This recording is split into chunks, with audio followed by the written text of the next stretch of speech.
Hello friends, ભાવનાની રસોઈમાં તમારું ફરી એકવાર સ્વાગત છે। આજે હું તમારી સાથે શ્રાવણ મહિનામાં જે એક ટાણામાં આપણે યુઝ કરી શકીએ લસણ અને કાંદા વગરની બટેકાની શાકની રેસીપી। તો ચાલો પહેલાં આને આપણે છોલી લઈએ અને એક મીડિયમ સાઇઝના પીસમાં કટ કરી લઈએ। બટેટાને આપણે આ રીતે મીડિયમ સાઇઝના પીસમાં કટ કરી લીધા છે।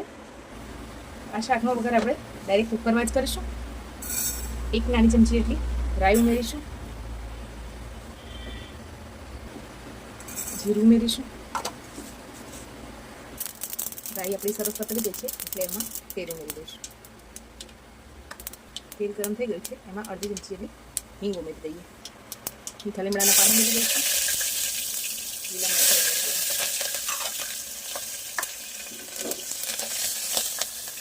ઉમેરી રાખેલા મરચાં ઉમેરી દઈએ। સ્વાદ પ્રમાણે મીઠું ઉમેરી દઈશું।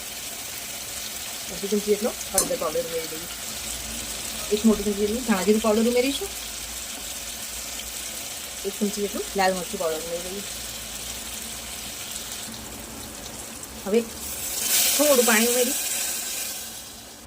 લાસ્ટમાં થોડો ગરમ મસાલો ઉમેરી દઈએ। બધું સરસ મિક્સ કરી લઈએ।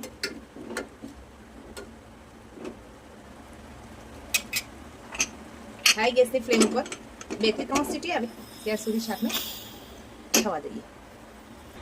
આપણું શાક બનીને તૈયાર છે।